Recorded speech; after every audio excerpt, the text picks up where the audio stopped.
अस्सलाम वालेकुम। प्रोग्राम जुर्म अंजाम के साथ मैं हूं मुजाहिद शेख। आज के जुर्म अंजाम में हम आपको दिखाएंगे कि भावलपुर में एक पबजी गेम खेलने के ज़रिए दो ख़वातीन घर से फ़रार हो जाती हैं।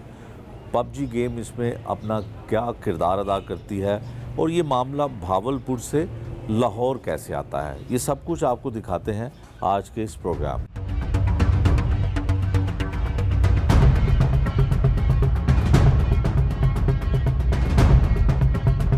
ऑनलाइन और सोशल मीडिया के ज़रिए हम बहुत सारे फ्रॉड होते हुए देखते हैं, लेकिन आज के प्रोग्राम में हम आपको बताते हैं कि पबजी गेम जो कई नौजवान लोगों की जान ले चुकी है, इसमें एक वाक़या इस तरह से पेश आता है। भावलपुर का एक सिक्योरिटी गार्ड है जिसका बेटा पबजी गेम पिछले 6 बरस से खेलता था और इसी पबजी गेम के ज़रिए उसकी एक लड़की के साथ दोस्ती हो जाती है। वो दोस्ती मोहब्बत में तब्दील हो जाती है। फिर शादी तक जब पहुंचती है तो वो लड़की भावलपुर में अपने शोहर के साथ 3 माह तक क़याम पजीर होती है और इसी दौरान वो उस दूल्हे की, अपने शोहर की बहन को उस घर से अपने साथ ले जाती है। ये मामला कैसे पेश आता है? पबजी गेम के ज़रिए मोहब्बत पैदा होती है, मोहब्बत जब परवान चढ़ती है तो मामला शादी तक पहुंचता है। फिर उसकी बहन जो है वो कैसे उस घर से फ़रार होती है और भावलपुर में रहने वाला ख़ानदान इंसाफ के हसूल के लिए लाहौर आता है। लाहौर आकर वो किस किस्म की कानून के लिए कानून की मदद चाहता है, अपनी बच्ची, अपनी बेटी की बाजियाबी के लिए किन लोगों से फ़रियाद करता है, ये हम आपको प्रोग्राम में दिखाएंगे और आपको ये भी दिखाएंगे कि इस हवाले से कानून क्या कहता है।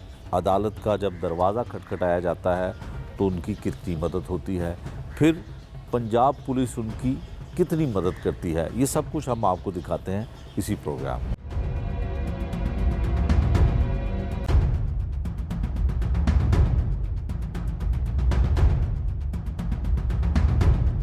प्रोग्राम के आगाज़ में जिस तरह आपको बताया कि पबजी गेम जो कई नौजवान लोगों की जान भी ले चुकी है, तो इसी तरह से कई रिश्ते पबजी गेम की वजह से ख़राब भी हुए हैं। एक ख़ानदान है जो दूसरे शहर से लाहौर आए हैं इंसाफ के लिए।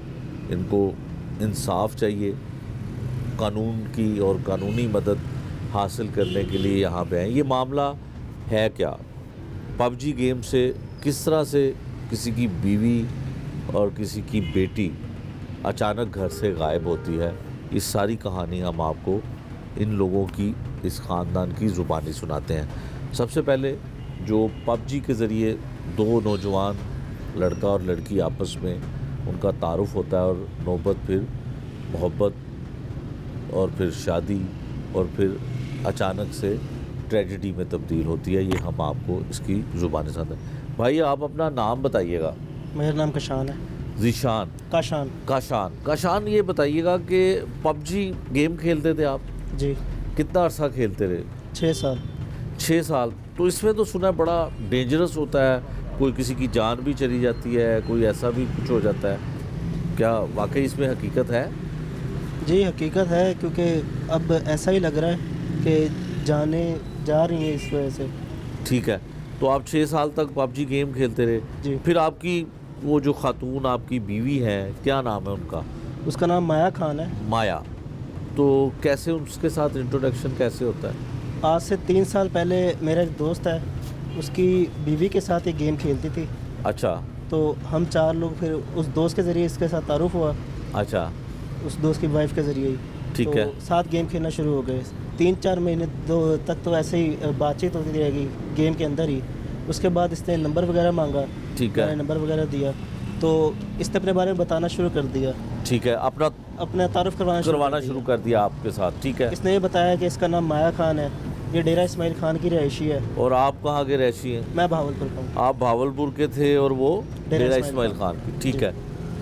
तो इसने अपने बारे में ये बताया कि इसके वालिदैन इसके साथ क्या करते हैं, इसकी माँ इसके किरदार कैसा है, इसके बाप का किरदार कैसा है, इसके भाइयों का किरदार कैसा है। इसने ये बताया कि इसका बाप एक अयाश आदमी है। अच्छा। इसकी माँ का करैक्टर ठीक नहीं है। अच्छा। और इसके भाई नशे वगैरह करते हैं। ठीक है। तो इसने ये भी बताया कि इसकी माँ ने इसके ऊपर तेज़ाब वगैरह भी फेंका हुआ है। अच्छा, और इस तरह फिर मुझे हमदर्दी होगी, और वो हमदर्दी मोहब्बत में तब्दील हो गई। मोहब्बत में तब्दील हो गई। तो इसको तो उस टाइम मैंने समझाया था कि फ़िलहाल मैं शादी वगैरह नहीं कर सकता, क्योंकि उस टाइम मेरी उम्र 16 साल थी, इसकी अच्छा। 18 साल थी। आपसे ये उम्र में भी बड़ी है। उम्र में 2 साल बड़ी है ये मुझसे। ठीक है, फिर? तो उस टाइम तो ये समझ गई उसने, उसके बाद मुझे से शादी का कभी जिक्र नहीं किया। ठीक है। फास्ट फॉरवर्ड करते 3 साल बाद, इस साल फरवरी के अंदर मेरे 2 बड़े भाइयों की शादी थी, जो शादी इसको मैंने ऑनलाइन वीडियो कॉल पे दिखाई। ठीक है। तो उसके 15 दिन बाद इसने अचानक से ये कहना शुरू कर दिया कि मेरे घर वाले मेरा सौदा कर रहे हैं, मुझे बेच रहे हैं। अच्छा। इसने बताया कि इसकी माँ इसको अपनी माँ के कोई के लड़के से बेचना चाह रही है, और इसका बाप इसको पठानों में बेचना चाह रहा है। ठीक है। और इसने ये कहा कि अगर तुम चाहते हो कि मैं तुम्हारे साथ रहूं, मैं भी यही चाहती हूँ कि तुम मेरे साथ रहो, तो तुम आके मुझे यहाँ से ले जाओ। ठीक है। तो जिस पर 1 महीना तो ये बात मैंने अपने अंदर तक रखी। अप्रैल में मैंने इस बात का जिक्र अपनी वालदा से किया। वालदा ने मुझे समझाया कि वो एक किसी के घर की इज़्ज़त है, किसी की बेटी है, हम किसी के साथ ऐसा नहीं कर सकते कि उनकी इज़्ज़त ले आए हम लोग। तो मैं थोड़ा समझा, मैं थोड़ा पीछे हटने लगा। तो जून के महीने के अंदर 28 जून को इसका मुझे मैसेज आता है कि मैं आ रही हूँ। अच्छा।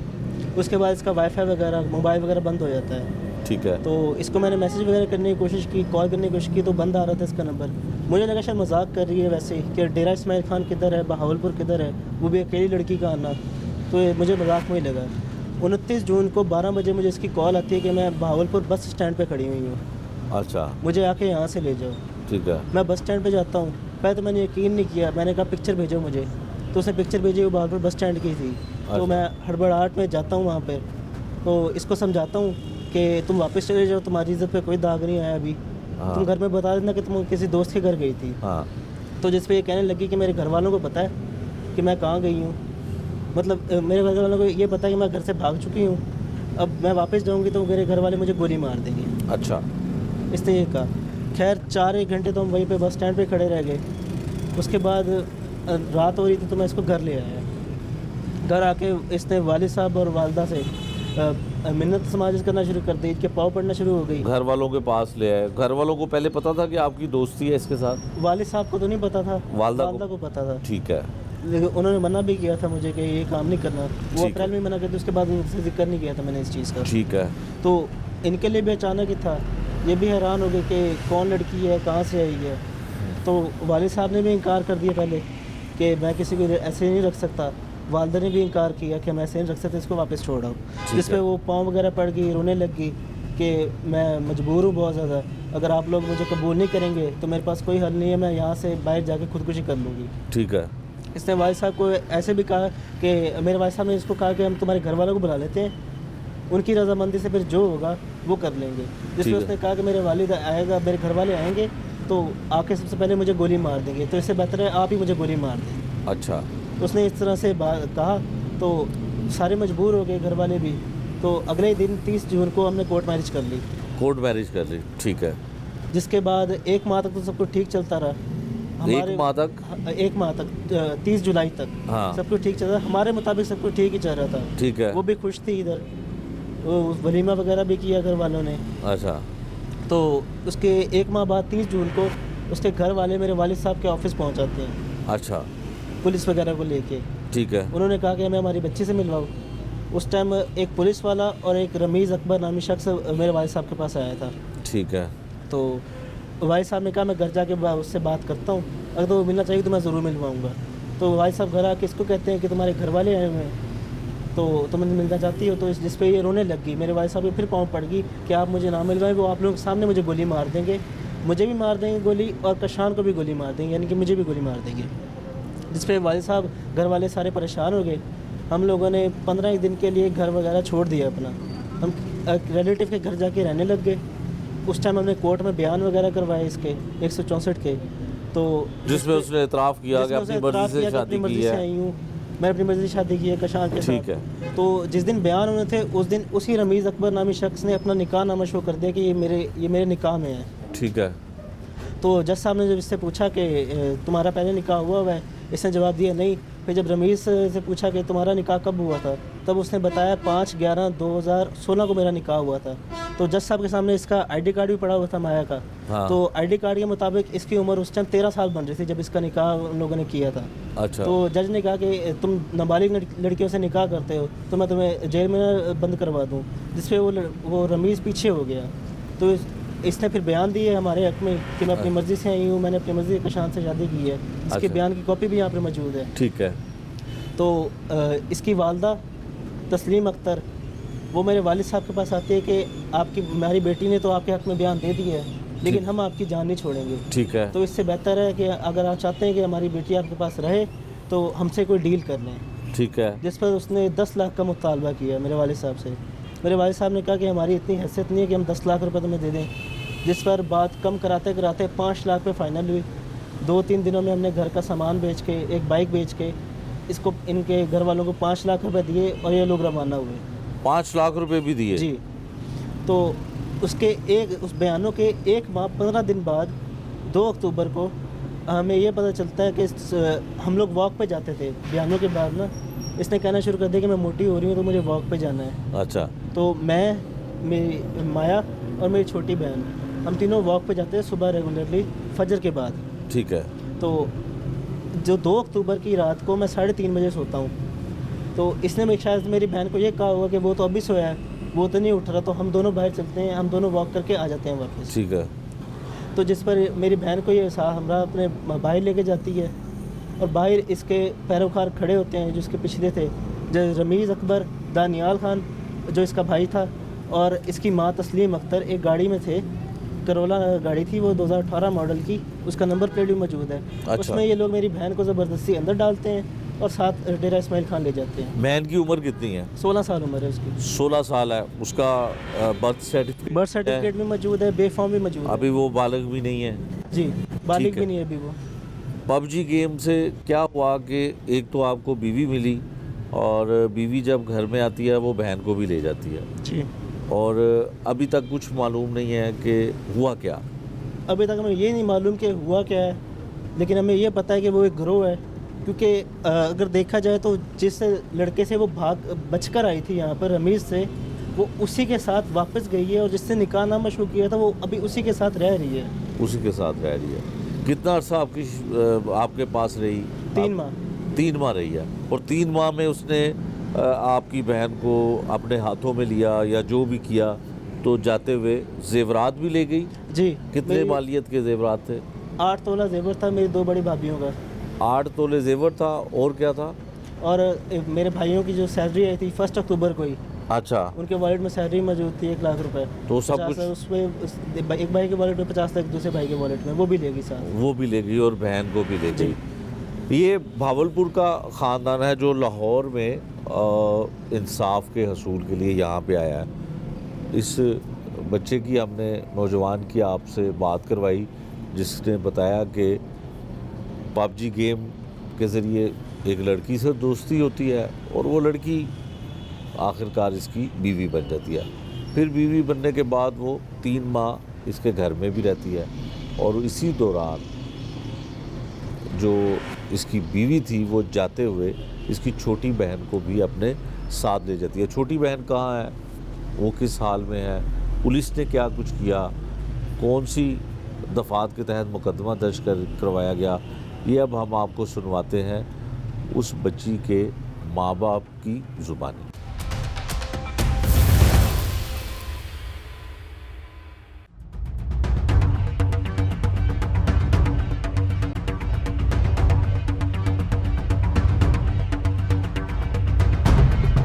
जिस माँ की 16 साल बेटी और बहू भी चली जाती है, उनसे पूछते हैं कि मामला क्या है, क्या सारा कसूर पबजी गेम का है या कोई और मामला था। आप ये बताएंगे, आपकी बेटी की 16 साल उम्र थी? जी हाँ। ज़रा माइक करीब कर लें। जी हाँ। तो क्या बहू ने ऐसा किया? चले बहू तो आई 3 महीने में, 6 साल से उसकी आपके बेटे से दोस्ती रही, 3 माह में वो खुद तो चली गई, आपकी बेटी को भी ले गई, आपकी जमा पूंजी भी चली गई। क्या मामला लगता है आपको? सर ये बात ये है कि उसने हमारे एतमाद को धोखा दिया। हमने उस पर एतमाद किया इंसानी हमदर्दी के तहत। ठीक है। सारा पबजी का भी कसूर नहीं है, पबजी के ज़रिए आई ज़रूर हो, ठीक है, लेकिन उसने हम पर एतमाद अपना कायम किया, उसने अच्छा सलूक किया हम सब घर वालों के साथ, हमारे सामने अपने माँ बाप के साथ जाने से इनकार किया। उनको कहा कि नहीं जी, मुझे जितनी मोहब्बत इन लोगों ने दी है, अगर आप रत्ती बराबर भी देते तो मैं कभी आप लोगों को छोड़ के ना आती। ठीक है, इसलिए हमारे सामने एडमिट किया अपने माँ बाप को, ठीक है, अपने भाई को और उस रमीज़ को। और उस रमीज़ से इतना डर रही थी ये लड़की उस दिन कि ये जो ज़बरदस्ती उठा के ले जाएगा तो ये होगा तो वो होगा। उसने हमें अपने जाल में सबसे पहले मेरे बेटे को फंसाया, फिर हमें फंसाया। आप मुकम्मल तौर पे उसके जाल में फंसे हाँ जी, हुए हम थे, फंस गए थे। एतमाद करते थे, हाँ जी, ट्रस्ट ये करते थे। 6 साल से तो गेम खेल रहा था, लेकिन मैं आपको करेक्ट करते चलूँ कि 3 साल से जो है ना वो उसके टच में था। अच्छा। और मुझे इसने सिर्फ इसी अप्रैल 2024 में बताया। मुझे हमें नहीं पता था कि ये उसके साथ टच में है या नहीं है। मेरे मियाँ को तो लास्ट टाइम तक पता नहीं था, मुझे इसने बताया था। मुझे कहा था, मेरे ज़िम्मे लगाया था कि आपने बाबा को आपने मनाना है मामा। ठीक है, तो शादी के लिए। हाँ, शादी के लिए। ठीक तो है। मैंने इसको कहा कि अभी तो हमने शादी की है 2 बेटों की, अब हमारे पास इतनी जमा पूंजी तो नहीं है कि हम एकदम तुम्हारी शादी कर दें। अभी तुम पढ़ रहे हो, स्टडी है, 3rd ईयर में पढ़ रही है। ठीक है, अभी तुम पढ़ रहे हो, अभी हम नहीं कर सकते ऐसा कुछ। वो कहने लगा मामा वो बहुत मजबूर है वो लड़की। हमारे पास के वॉइस मैसेज हैं जो इसने हमें ट्रैप करने के लिए भेजे। ठीक है, माया ने काशान को भेजे हमें ट्रैप करने के लिए। ठीक है, इसमें हम दोनों को मुखातिब किया गया था बाबा और मामा कह के ठीक कि है। हम आपके बच्चों से, आपकी तरबियत से बहुत मुतासिर हुई हूँ मैं। अब मैंने आज काशान आपकी बातें करता तो मुझे पता लगा है कि आप लोग कितने अच्छे हैं ठीक और है, अपने बच्चों की तरबियत कैसे की है। काशान बहुत शाये है, बहुत अच्छा है, इसकी तारीफ़ें हैं ठीक है, और हमारी भी तारीफ़ें। उसने ठीक है। खुशामद का हथियार इस्तेमाल किया हम पर ठीक है, और अपनी वो सिंपैथी ली उसने कि मेरी माँ ऐसे है, मेरा बाप ऐसे है, बाप अयाश है, माँ करप्ट है, भाई जो है वो नशा करता है बड़ा, अच्छा, और वो जो है ना पूरी फैमिली हमारी सिर्फ लड़कियों की कमाई पे चलती है और ठीक वो है। मुझे बेच रहे हैं। ठीक मुझे है। भी उसने यही कहा अपने वॉइस मैसेज में, हमारे पास वो भी रिकॉर्ड है। ठीक है, उसने सब कुछ कहा। हम ज़ाहिर है मैं औरत हूँ, एक बेटी की माँ हूँ, मैं उसकी बातों में आ गई। मैंने इसको कहा कि बेटा ठीक है, ये अगर लड़की ऐसी है, आपकी बेटी एक ही है? एक ही बेटी थी, हमारी इकलौती बेटी है और हमें अपनी जान से भी ज़्यादा अजीज़ है वो। हम लोग को 2.5 महीने हो गए हैं सर, हम लोगों ने सो के देखा है ना, हमने कुछ खा के देखा है, हमारे लिए हमारा जीना मुश्किल हो गया है। अब तो सोशल मीडिया पे हम तंग आ के आए हैं, यानी कि हम सोच भी नहीं सकते थे कि हम ऐसे अपने आप को रुसवा करेंगे। हमारे मोहल्ले में किसी को नहीं पता था कि ये बच्ची कैसी आई है, माया कैसी आई है। हमने यही कहा था कि इनके दोस्त की बेटी है जो हमने शादी करके लाए हैं इसको। हमने इसका बाकायदा वलीमा किया, इसकी हर ख्वाहिश पूरी की इस लड़की की। अदालतों के धक्के खाए, वहाँ हमने पैसा लगाया, इसकी माँ को 5 लाख दिया। इस लड़की ने हमारे साथ रही, कौन से जन्म का बदला लिया? इसने नागा बनकर डस दिया हमारी खुशियों को। मेरी बेटी को खा गई ये औरत, पता नहीं अब कहाँ है मेरी बच्ची, हमें कुछ पता नहीं उसके बारे में।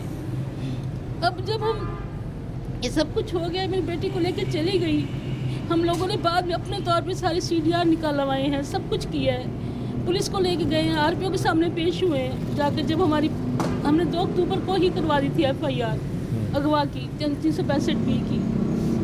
इसके बाद कोई हमारी सुनवाई नहीं हुई, हम थाने जाते रहे, बैठ के आते रहे, कुछ नहीं हुआ। इसके बाद तंग आके हम 16 अक्टूबर को हम लोग गए हैं RPO के सामने। उन्होंने शफकत का मुजाहरा किया, उन्होंने एक टीम तश्कील दी हमारे सामने। उन्होंने कहा SHO थाना सदर राव शहजाद को कि आप लोग जाएं, इनके साथ उनकी बच्ची को बाजियाब करवाएं, क्योंकि वो अंडर एज है, 16 साल की है, आपने करवानी है ये। आपको जो भी चाहिए हो मैं आपको प्रोवाइड करूँगा। ठीक है, क्योंकि हमको मिनिस्ट्री का चक्कर होता है, दूसरा सूबा है ना वो। ठीक है, तो उन्होंने ये कहा, हम लोग गए, ये हमारे साथ गया। मलिक मोहम्मद अकरम है जो हमारा तफ्तीशी है IO, ठीक है, उसने थाना ये शहर मुंडा है शायद, तो वहाँ जाके उसने मुतालबा किया कि मुझे आप पैसे दें तो मैं आपकी बच्ची को बाजियाब करवाऊँगा लाजमी। कितने पैसों का मुतालबा किया? उससे पहले हमने जब हम उधार उठा के गए थे, मेरे मियाँ ने उससे 50,000 दिए, तो उसने कहा जी 50,000 से हमारा काम नहीं बनेगा, क्योंकि मेरे साथ 2 और भी हैं, वो कांस्टेबल हैं, तो 10-10 तो मैंने उनको देना है। 70,000 पे मामला तय हुआ। उसने 70,000 हमसे लिए मेरे मियाँ से। हम चले गए, वहाँ गए हैं तो जाके उन्होंने सबसे पहले मेरे मियाँ को थाने में बंद कराया। उस FIR के जो माया के वालिदैन ने करवाई हुई थी, अगवा की, बेटी की अगवा की, अपनी बेटी की अगवा की, उसमें जिसके बयान भी हो चुके थे और थाने को वो 164 के बयान की कापी भी मिल चुकी थी। ठीक है। FIR तो कट गई थी, लेकिन उन्होंने मेरे मियाँ को सिर्फ प्रेशर डालने के लिए हवालात में बंद कर दे दिया। और आप भी साथ थी? हाँ जी, मैं साथ थी, लेकिन मैं उस वक्त हम लोग बाहर थे थाने के, हमें नहीं पता कि थाने के अंदर क्या हो क्या हो रहा है? इन्होंने क्या, इसके बाद इन्होंने मेरे मियाँ को 2 घंटे के लिए बंद कर दिया। इन्होंने असल में इसलिए किया कि हमने इनको सारे सबूत प्रोवाइड किए थे कि वो लड़की माया इस वक्त पुरवा में है। पुरवा तहसील है, कच्चा पक्का हज़ारा सिटी है। ये डेर इस्माइल खान से 28-29 किलोमीटर के फासले पे है। तो हम नहीं जानते कि कहाँ है, लेकिन बस हमें इतना पता है कि वहाँ पे वो लोकेशन वगैरह आई उसकी, हाँ जी, वहाँ पे जी पता चला। वो हमने क्योंकि CDR निकलवाए, इनके वो शनाख्ती कार्ड निकलवाए, हमें पता लगा कि वहाँ के रहायशी हैं। ये 9 भाई हैं रमीज़ अकबर, ठीक उसका है। बड़ा भाई रजब है, उसके भी फ़ोटो भी है, उसका नंबर भी है, लेकिन अब इन्होंने हालिया तौर पर सारे नंबर बंद कर रखे हैं। ठीक है। और इस माया ने भी अपना मोबाइल जो लेके आई थी साथ अपने, वो साथ ही ले गई है वो भी बंद है? हाँ जी, वो भी बंद है। बहू तो चली गई, हाँ बेटी जी। का फिर क्या पता चला? बेटी भी तो नहीं दिखा रहे वहाँ पे। हम जब गए हैं इसके बाद, हम बेटी की बाजियाबी के लिए गए थे, मेरे मियाँ को बंद कर दिया।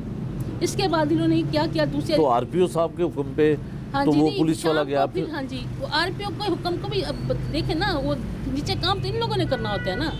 RPO को तो उन्होंने जो चेहरा दिखाना है उन्होंने बाद में दिखाना है ना। इन्होंने इसके बाद वहाँ का जो था उस वक्त DPO था, वो SP साहब थे, वो DPO छुट्टी पे थे शायद, वो वॉक से आ गए। इन्होंने 10 बजे उन्होंने कहा, उनको मेरा ख्याल दोबारा फ़ोन किया RPO साहब ने। हाँ, उन्होंने कहा कि आपने इस बच्ची की वजह क्यों बंद की है?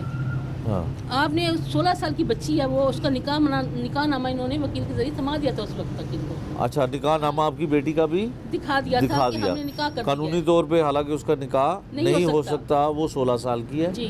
और उसके डॉक्यूमेंट्स भी आपके पास हाँ जी, मौजूद है? डॉक्यूमेंट सब कुछ है। उन्होंने कहा, जो थे SP साहब, उन्होंने कहा कि इस बच्चे का निकाह नामा कैसे आ गया है? इन्होंने कहा कि आपके पास कोई सबूत है बच्ची की उम्र का? इन्होंने कहा हाँ ठीक है, मेरे पास बर्थ सर्टिफिकेट। हमने जब उनको दिखाया, उन्होंने कहा फ़ौरन किस निकाह नामे को हमारे तफ्तीशी को भी और उनके जो थाना कैंट था उसके DSP को बुला के उन्होंने कहा कि इस बच्ची का जो ये निकाह नामा नकली जारी पेश किया ना, इनका ये है, इसको कल इसके खिलाफ FIR दी जाए। जो कारी है, जो गवाह हैं, जो लड़का है जो शो किया इन्होंने, इन सब के खिलाफ FIR करके इनको बंद किया जाए। ठीक है। और बच्ची का मेडिकल करवाओ और बच्ची को बाजियाब करवा के माँ बाप के हवाले करो। ठीक है। उन्होंने कह दिया, हम खुश हो गए जी, घर आ गए। बड़ा फैसला हो गया? बड़ा फैसला हो गया जी, बहुत अच्छी होगी बात।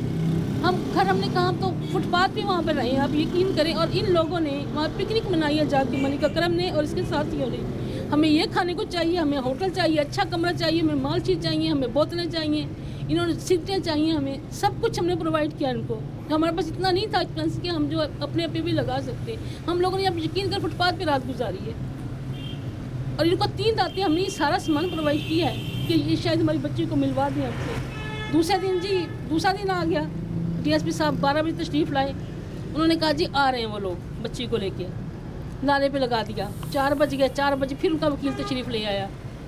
उसने आके इनको कहा जी ये निकाह नामा है, तो वो लोग नहीं आ रहे। वो कहते हैं हम डायरेक्ट अपना हमें मार देंगे, ये कुछ कर देंगे जी। हमने वो DSP ने कह दिया जी नहीं आ रहे, कल मिलवाएंगे जी अब उनको। तीसरा दिन आ गया, तीसरे दिन जुम्मा था, हम लोग सभी गए कि आज तो लाजमी मिलवाएंगे। DSP साहब के ऑफिस के बाहर ये जी जो हमारा मलिक अकरम साहब हैं, ये उनके अंदर ये सब इंस्पेक्टर है जी, सब इंस्पेक्टर है शायद, ये IO साहब जो हैं जी। ये अंदर चले गए DSP के पास। उनका वकील आ गया, इनकी आपस में डील हो गई, DSP साहब की, मलिक मोहम्मद अकरम की और उसकी। इन्होंने बाहर आके हमें इरशाद फरमाया कि वो लोग जो है ना नहीं आ रहे, आप लोगों ने अगर जाना है इनको, सिर्फ मेरे मियाँ को, माँ नहीं जाएगी साथ, कोई नहीं जाएगा साथ, कोई पुलिस नहीं जाएगी आपके साथ, आपने जाने तो जाएं। तो अब आपको अगर वो मार दें या आपको अगवा कर लें तो इसका कोई वो नहीं है, हम इसके ज़िम्मेदार नहीं होंगे। अच्छा, डराया भी जा रहा है पुलिस की जानिब हाँ, से? पुलिस के साथ जान जो तफ्तीशी ने हमें कहा, तफ्तीशी हमारा था कि उनका था। इसमें मुझे गुस्सा है, फिर मैंने इसको कहा, मैंने कहा जो कल परसों DSP वो RPO साहब ने जो कहा है कि बच्ची को बाजियाब करें, मेडिकल करवाएं, इनको अब अंदर करें, तो उसका क्या हुआ FIR का? कहने का बीवी मेरे साथ ऐसे बात मत करो। हाँ। जाने ये SP साहब की SP साहब नहीं हमें कहा है ये चीज़। अच्छा। कि आप लोगों को ये कहा जाए, नहीं तो आप ये 2 आपके पास रस्ते हैं, ये तो फ़ोन पे बात कर लें या पूर्वा चला जाए आपका मियाँ, तीसरा रास्ता कोई नहीं तो फिर आप जाएँ, खुदा हाफिज़। फिर हम क्या करते, उस मगरिब हो रही थी, मैंने इनको कहा कि हम चलते हैं SP साहब के पास जिन्होंने पहले दिन ऑर्डर दिया था। कहने का इन्होंने कहा चलो भी हमारे साथ। कहने का मैं नहीं जाता उनके पास, उन्होंने तो मुझे ऑर्डर दिया, मैं कैसे उनके पास चला जाऊँगा अब दोबारा? अब वापस चलते हैं जी। अरे हाँ जी, अच्छा। अब वापस चलते हैं क्योंकि वो तो पैसे लिए बैठा था। इनके फिर वकील ने, इन्होंने कहा, मैंने कहा मैं डीएसपी से खुद बात करती हूँ। हम दोनों अंदर गए, डीएसपी साहब से बात की। अब वहाँ 10 बंदे बैठे हैं और वो वकील साहब, इनके नाम निहाद वकील अमानुल्लाह साहब वहाँ बैठे हैं। उन्होंने जो हमें वो झाड़ा, उन्होंने कहा जी है आपकी बेटी हमारे पास, 2 लड़की हमारे पास है आपकी, हमारी जो बेटी है ना वो ले आइए आपकी बेटी को, है हमारे पास, नहीं देते आपको, चाहे क्या कर लेंगे। ये पंजाब नहीं है, यहाँ का कानून हमारा कानून है, जो हम चाहेंगे वही होगा। आपको नहीं देते बेटी, नहीं करते कुछ भी। ये डीएसपी के सामने धमकियाँ दे रहा है। आप लोग अगर जाओगे तो अपने रिस्क पे जाओगे, वो भी कल देखेंगे। हाँ। जाना है तो आपके मियाँ से जाएगा और इसको ना उसको हम ये कह देते, चोटी कर देते हैं कि नहीं करेंगे गवाह, इसको नहीं गोली मारेंगे। हाँ। ये भी साथ कह रहे हैं, दूसरे उसमें धमकार है। हाँ। अच्छा, इसके बाद हम लोग जाहिर है वापस आ गए। हाँ। कुछ भी ना हुआ। इसके बाद असल में ये जब मलिक अकरम साहब कहने लगे कि दूसरे दिन आप लोगों ने ना आरपीओ पास ना जाइएगा, तो मेरे पास ना आइएगा, बल्कि मैं ना शाम को 3 दिन तो मैं यहाँ रहा हूँ, तो मैं मसरूफ़ रहा हूँ, मेरे बहुत केस होंगे, तो मैंने काम करना है, आप शाम को आइएगा मेरे पास। वाह। हम लोग तो पहले ही टूटे हुए थे। हम लोग उस दिन सारा दिन रोते रहे। हम बहुत उम्मीद लेके गए थे वहाँ पे, वहाँ पर कुछ भी ना हुआ था। तो हमने दूसरे दिन इतवार था, पीर को हम जब गए हैं ना आरपीओ के साथ, ये उसको पहले ही भड़का चुका था उनको, आरपीओ साहब को। आरपीओ साहब ने हमारी बात सुनना गवारा नहीं किया। आरपीओ के ऑफिस में एक शिकायती सेल है, हमने पहले उनके पास जाना था। उस बंदे ने इसके कहने पर हमारी वो बेइज्जती की, या दोनों की वो बेइज्जती की। अपने बेटे को मार देना था, आपके बेटे ने ऐसा किया, तो ये किया, तो वो किया, क्यों लेके आया था उस लड़की को? हमने कहा वो खुद आई थी। नहीं जी, वो माने ही ना कोई बात। अब आपकी बेटी की तो आपको तकलीफ हो रही है, आपकी बेटी का निकाह हो चुका है, आप क्यों कर रहे हैं जी? उस बंदे ने हमें बस, उसकी पूरी कोशिश थी आरपीओ से ना मिलेंगे। मैंने कहा भाई तुम हमें मिलवा दो, आगे हमारी किस्मत। अब आप ये बताइए कि आपको बहू तो चले अपने घर चली गई, जी बेटी भी वो साथ ले गई, आरपीओ साहब ने आपसे मदद का वादा किया, वो भी ख़त्म वो हो भी गया, खत्म हो गया। वो भी उम्मीद टूट गई, वो जी। भी आस टूट गई, ख़त्म हो गई। आप क्या चाहती हैं, किसको फरियाद करना चाहती हैं? सर हम अपनी बच्ची चाहते हैं कि हमारी बच्ची को बाजियाब करवाया जाए। हम बहुत अजियत में 2.5 महीने से, बहुत अजियत में। हम ये अपनी दीजिए माइक इनको। मैं बच्ची चाहता हूँ, अपनी मेरी बच्ची मुझे ला दे सर। अल्लाह का वास्ता है, आपको मेरी बच्ची ला दे मुझे। मेरी मासूम बच्ची है सर, मेरी बच्ची ला दे, मेरा अल्लाह का वास्ता है आपको। मैं किसी का कुछ नहीं बिगाड़ सकता, मेरी बच्ची ला दे मुझे। मेरे ये सब हाथ जुड़े देख ले सर, मैं उम्र में भी आपसे बड़ा हूँ, मेरी बच्ची मासूम है, मुझे मेरी बच्ची ला दे सर, मेरी बच्ची ला दे। जैसे मैं मरने वाला हूँ सर, मैं मरने वाला हूँ, यकीन करें, मैं बच्ची ला दे मुझे, मेरी बच्ची दिलवा दे मुझे। आपका एहसान होगा मुझ पे, आप लोगों का एहसान होगा मुझ पे, मेरी बच्ची दिलवा दे सर, मेरी बच्ची दिलवा दे। मैं बहुत अजियत में हूँ, बहुत अजियत में। मासूम मेरी बच्ची है सर, आपके भी बच्चे होंगे सर। अल्लाह आपको हिम्मत आपके दे, बच्चे अल्लाह होंगे आपको सर। हिम्मत दे। ये पकड़े ज़रा, आप बताएं ज़रा, आप बताइए कि आरपीओ साहब ने आपकी मदद के लिए कहा, जी सर। नीचे क्या हुआ? अब लाहौर आए हैं, सर वज़ीर आला पंजाब, आप उन्हीं के उसमें रहते हैं सूबे में, जी सर। इधर देख के बताइएगा क्या कहना चाहते हैं। सर वज़ीर आला पंजाब सबको मैं रिक्वेस्ट करना चाहता हूँ कि मैं गरीब आदमी हूँ, मेरा कोई मददगार नहीं है, मेरा लावारिस हूँ, मैं लावारिस हूँ, लेकिन आप मेरी मदद कर सकती है, मेरी बच्ची मुझे दिलवा सकती है। एक हम 6 भाई हैं, एक मेरी बच्ची है, सिर्फ एक मेरी बच्ची है, हम 6 की जान है उसमें, वो मुझे दिलवा दे। चीफ जस्टिस ऑफ पाकिस्तान, आप मुझे दिलवा सकते हैं, चीफ ऑफ आर्मी साहब आप दिलवा सकते हैं सर। मेरी कोई नहीं सुन रहा, मैं 2.5 महीने से पता नहीं कितनी अजियत में फिर रहा हूँ कि उन्होंने कह दिया कि ये तेरी बच्ची का निकाह हो गया। कैसे हो गया सर निकाह, कैसे हो गया मुझे बताए? जब मैंने 164 के बयान कराए थे, उसके माँ बाप आए थे तो हुए थे, अब हमारे बगैर कैसे हो गए 164 के बयान? मुझे ये तो बताए सर। मेरे लिए कानून नहीं है, उनके लिए सब कानून थे, मेरे लिए कोई कानून नहीं है कि मेरी बच्ची मुझे नहीं मिल सकती। 16 साल की, जब सुप्रीम कोर्ट ने कहा हुआ 18 साल से बच्ची का कम आप निकाह नहीं कर सकते, तो 16 साल की बच्ची का कैसे निकाह कर दिया? सिर्फ शरीयत का मसला डाल दिया। क्या आप लोग शरीयत डाल देते? क्या उस बच्ची का कसूर क्या है कि उसको गाड़ी में, फिर मैंने अपने ईओ को कहा कि ये ताए मैं आपको उस दुकान की वीडियो लेके देता हूँ, उससे हमने वीडियो मांगी, उसने मुझे वीडियो नहीं दी, उसने कहा पुलिस को ले मैं निकाल दूंगा। सर 2.5 माह हो गए, आज तक पुलिस वाला वहाँ पे नहीं गया। अब महीने बाद तो डिलीट हो जाती है वीडियो। अगर ये चला जाता, जब वो बच्ची को धक्का दे के गाड़ी में डाल रहे थे, उस टाइम वो वीडियो इनके पास ना होती। फिर हमने इनसे रिक्वेस्ट की, हमने कहा आप दरिया के टूल प्लाजे पे जाके देखिए सर। उन्हें वहाँ भी नहीं वो शख्स गया, मुझसे 70,000 रुपये लेके खा गया, मुझसे खिदमतें भी करवाई, सब कुछ। मैं सारी रात फुटपाथों पे बैठा रहा, मच्छरों में बैठा रहा, मेरे बच्चे भी बैठे रहे। किस लिए कि हमारे पास पैसे नहीं थे। मैं वो किसी दोस्त से मांग के लेके आया था 2 लाख रुपया, वो ये शख्स खा गया मेरे। मुझे क्या मिला? खाली हाथ गया, खाली हाथ आया। 2 घंटे हवालात में भी बैठा रह गया। मेरा कसूर क्या है कि मैं पाकिस्तान का रिहायशी हुई? यही मेरा कसूर है कि मैं कहीं और मुल्क में था, मेरे साथ ये ज्यादती कभी ना होती, कभी भी ना होती ना मेरे साथ ज्यादती। पाकिस्तान में रह के मेरे साथ ये ज्यादती हुई है। मेरा कसूर क्या है? मेरा कसूर तो बताए कि वो लड़की आई थी, खुद आई थी, मैं कोई उठा के तो लाया था, मैं कोई उठा के लाया था। मुझे बताया कि हाँ भाई तू लेके आया। वहाँ पे नामालूम अफराद पे FIR, ये FIR पड़ी है सर। वहाँ पे जब वो मेरे पास आए, उनको मेरे नाम का पता लग गया कि ये खालिद है, तो सर उस पर जिमनी में जाके मेरा नाम डाल दिया। मैं कैसे मुल्जिम बन गया? निकाह तो बेटे का हुआ था, मेरा तो नहीं हुआ था। क्या तो बताए मेरा निकाह हुआ था, मेरा कसूर तो बताए, मैं कहाँ गलत हूँ? वो बच्ची मेरी को वॉक कराने जाते थे, उस दिन वो लेके गई, उसने धक्का दिया, गाड़ी का गेट खुला था, गाड़ी वो वीडियो कैमरे में थी। आज 2.5 माह के बाद किसी कैमरे में रिकॉर्डिंग होती है? नहीं होती। तो फिर ये पुलिस का काम था ना। जब आप देखे मुझसे 70,000 रुपये लिए, वहाँ से कितने पैसे लिए? पुलिस से मायूस हो गए? सर मैं हर इदारे से मायूस हो गया हूँ। आखिर में आप लोगों के पास कि मेरी आवाज़ आप लोग बने, अदरवाइज तो मेरी आवाज़ ही कोई नहीं बना। जब हाई कोर्ट बहावलपुर बनी है, वो तो FIR ख़त्म कर रहा था। उसने मेरे सामने कहा कि आप जब 164 के बयान कराएंगे, मलिक अकरम ने उस वकील से, कि जब 164 के बयान कराएंगे उसका वो भेज देंगे, ये मेरा WhatsApp नंबर है और उसकी वीडियो बना के वो मुझे भेजेंगे। मेरे सामने कहा उस शख्स ने। आखिर उनसे पैसे खाए तो उन्होंने ये कोर्ट वाले दे रहा था। मुकदमा आपका खारिज तो नहीं हुआ अभी तो सर वो हाई कोर्ट चला गया हूँ ना। हाई कोर्ट ने रोक लिया? जी सर। लेकिन वहाँ से आपको इंसाफ भी मिलेगा, उम्मीद है। अल्लाह करे जी। आज किसी ने उसे फ़ोन किया, वो कहता मैं फालिज हो गया, इस 19 को पेशी है। उस बच्चे जज साहब ने कहा था कि 19 को बच्ची मिलवाओ, इनको माँ बाप को लेके आओ। किस हाई कोर्ट ने किसको हुक्म दिया? RPO साहब को हुक्म दिया, DPO साहब को? ये SHO था और मलिक अकरम दोनों आए थे। उनको हुक्म दिया कि बच्ची को लेकर आए? जी 19 तारीख को। फिर उन्होंने कहा ये सुबह होता है।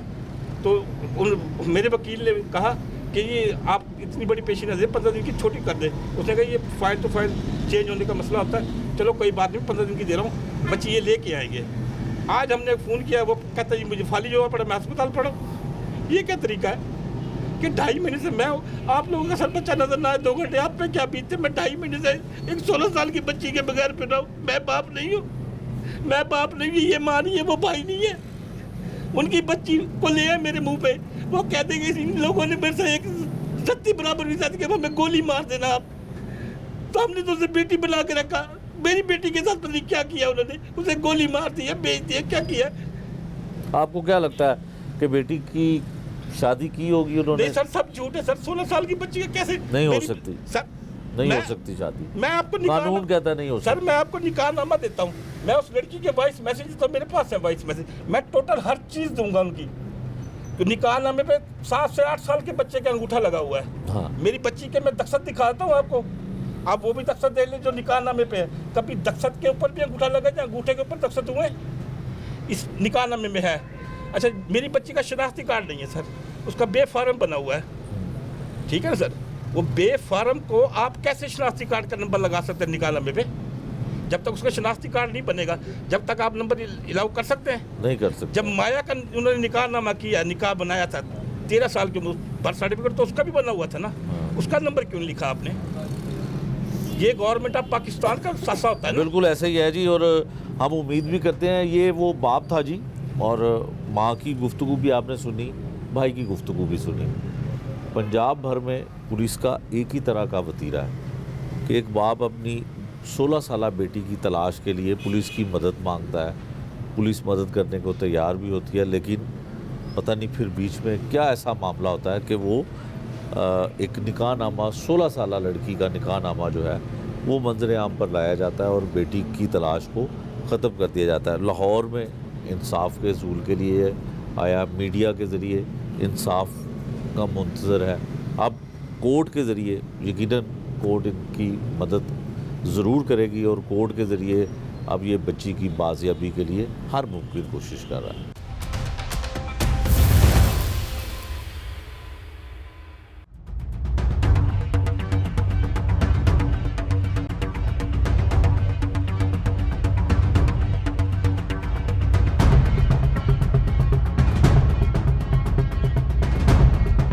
दो बच्चियों के अचानक लापता होने का जो मामला है, प्रोग्राम में हमने आपको इसकी सारी तफसील बताई। अब वलीद सदीकी साहब हैं जो इस ख़ानदान के वकील भी हैं और उनको जो कानूनी उनकी सारी मदद है ये कर रहे हैं, और अब वो ख़ानदान अपनी बेटी और बहू की बाजियाबी के लिए लाहौर आ चुके हैं। वलीद साहब बहुत शुक्रिया आपका। वलीद साहब, बड़ा पेचीदा सा केस है कि पहले बहू जो है वो आती है अपनी मर्ज़ी से इनके बेटे के साथ शादी कर लेती है, फिर वही बहू जो जाती है तो इनकी बेटी को साथ ले जाती है और वो फिर वही कहानी के शादी कर ली और अदालत में बयान जो होता है वो भी सामने आता है। ये है क्या कानूनी तौर पे 18 साल से कम उम्र की बच्ची की शादी हो सकती है, और जो अदालत में बयान है वो कितने जो है वो अहम है और ऑथेंटिक होते हैं, क्या है इसमें आप बताइएगा। सर, सबसे पहले तो मैं आपको ये बताता चलूँ कि ये एक गिरोह है, माफिया किस्म के लोग हैं, ये लोग काम कर रहे हैं। आपका आजकल जो पहले जो चलता था स्ट्रीट क्राइम थी, या को जिसको कहते थे कि भत्ताखोरी क्राइम थी, अब ये क्राइम भी एक अलग स्टेज पे आ गया हुआ है। अब ये डिजिटल सोशल मीडिया का सहारा लिया जाता है क्राइम, क्योंकि जिसमें ये साइबर क्राइम इन्वॉल्व हो गया। अब सबसे पहले ये लोग देखते हैं, एक फैमिली को तलाश करते हैं, ठीक, कि ये लड़का जिसको आम सादा पंजाबी ज़बान में कहें कि सादा सा हो, फैमिली को पढ़ी लिखी ना हो, यानी कि सबसे पहले ये इस तरह की चीज़ों को ट्रैप करते हैं। ठीक। अभी आपने जिस तरह बात की, आपको पता लग गया होगा कि बेचारे वालिदैन और ये लड़का कि इनकी क्या पाया तर्ज है और ये किस लेवल तक जा सकते हैं। अब इन्होंने उनको यानी कि सारा ट्रैप किया, उस लड़की ने लड़के से रब्ता किया, सारे मामला किए, उसके बाद वो घर पे गई, आगे इन्होंने उसको ऑनर दी कि ये हमारी बेटी है, उसको किसी किस्म का को गम या कोई तकलीफ़ या तानेबाजी अक्सर देते हैं कि तू अपने घर रहने नहीं बनी तो हमारी क्या बनेगी। इन्होंने उसको अपनी बेटी की तरह समझा, ठीक, तो उसने आगे उसकी बेटी को अगवा कर लिया। अब दूसरी बात आपने ये कही कि 18 साल से कम उम्र शादी। अभी आपको पता होगा रिसेंटली मरीम नवाज़ साहिबा ने काम किया कि ये जितने भी निकाह नामे हैं, क्योंकि इन सब को कंप्यूटराइज कर दिया गया। अब वो कंप्यूटर तब तक नहीं उसको एडमिट करेगा जब तक उसका शनाख्ती कार्ड नंबर ना उस पर लगाया जाए। ठीक है। अंडर 18 पाकिस्तानी लॉ कहता है कि वो शादी नहीं कर सकती। ठीक है। हाँ जी। और दूसरी चीज़ ये कि उन्होंने एक 496 एक ही FIR कराई डेरा इस्माइल खान में, क्योंकि एक ट्रैप किया गया सारा कि हमारी इस तरह मेरी बेगम इस तरह चली गई। और फिर अब इन्होंने भी FIR कराई है 365B की। अब इन दोनों चीज़ों को यानी कि मिक्स करके अब ये आला अदलिया ने देखना है, उसकी जब इंटरप्रटेशन करनी है कि इसमें मेलाफाइडी क्या पाई जा रही है, किसकी इंटेंशन क्या थी। अब वो जो बयान करा लेना या इधर बयान हो जाना ये कोई बात नहीं है। अब मेन चीज़ ये है कि उनकी common intention and common objection देखा जाएगा कि क्या है। ठीक है। अच्छा ये बताइएगा कि बावलपुर RPO साहब के पास भी ये ख़ानदान जाता है, DPO साहब के पास भी जाता है, पुलिस इनकी मदद नहीं करती है, फिर ये अदालत में चले जाते हैं, आपकी मदद ली जाती है, फिर ये ख़ानदान लाहौर आ गया, IG पंजाब को भी ये दरख्वास्त दे देता है। आप ये बताइएगा कि अब कानूनी तौर पे जो 18 तारीख 19 तारीख है, तो उसमें पुलिस पाबंद नहीं होगी कि अदालत के हुक्म पर बच्ची को लेकर आए? जी, ये जो 491 CRPC के तहत जो है उसमें बाजियाबी कराई जाती है किसी भी चीज़, या मुलज़म की या किसी को इलीगल कन्फाइन किया गया, अब जस्टिस अनवारुल हक पन्नू साहब हैं, वो इस चीज़ को समाअत कर रहे हैं। उन्होंने पहले नोटिस भेजा पुलिस को, नेक्स्ट डे पुलिस वाले वहाँ पे गए, वहाँ से एक स्टेटमेंट और निकाहनामा ला के कोर्ट में दे दिया।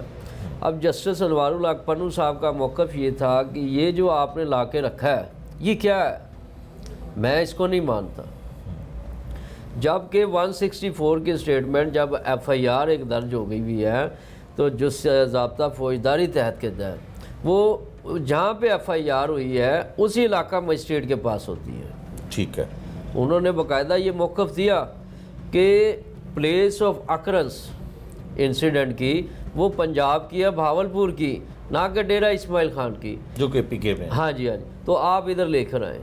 ठीक है। अब यहाँ पे मसला ये है कि पंजाब पुलिस का जो एक अहम किरदार भी आप कह सकते हैं, क्योंकि पंजाब की मशीनरी पंजाब तक है। अब वो KPK आ जाता है, क्योंकि KPK की अलग गवर्नमेंट है, जो अली अमीन गंडापुर साहब के, उनका IG पंजाब भी अलग है। तो इसमें ये डोमेन और रेंज का फ़र्क पड़ जाता है। ठीक है, तो इसमें सफ़र कर रहा है वो ख़ानदान। हाँ जी, इसमें असल सफ़र ये लोग कर रहे हैं। ठीक है। अब आप ये बताइएगा कि कितनी तवक्को है कि इनको पुलिस बच्ची को बाजियाब करवा लेगी और इनको इंसाफ मिल जाएगा?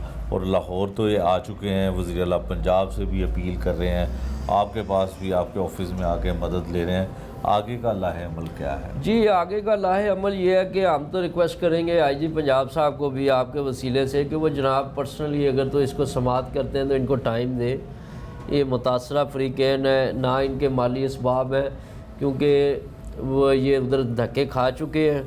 और अब वो ये अगर वो टाइम देते हैं ताकि इनकी सुनवाई हो सके, इनकी कोई दाद रसी हो सके, इसके लिए हमने बाकायदा IG साहब से अप्रोच करने की भी कोशिश की है।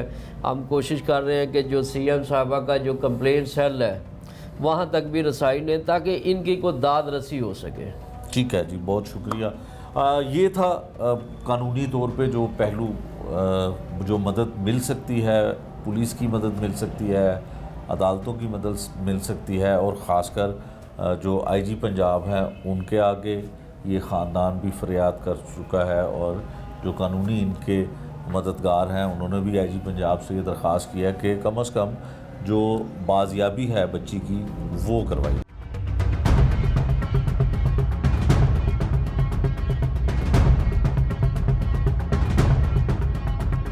इंसाफ के हसूल के लिए लाहौर आकर दुहाई देने वाला ये ख़ानदान क्या कहता है, और बच्चों की तरह बिलबलाने वाला वो बाप अपनी बेटी की बाजियाबी के लिए किन हुक्काम को अपील करता है, ये सब कुछ हमने आपको दिखाया आज के इस प्रोग्राम में। उम्मीद करते हैं कि इस प्रोग्राम के ज़रिए आला हुक्काम उस बच्ची की बाजियाबी के लिए उस मजबूर बाप की मदद ज़रूर करेंगे। ये था जुर्म अंजाम। नए प्रोग्राम तक के लिए मुझे दीजिए इजाज़त। अल्लाह निगहबान।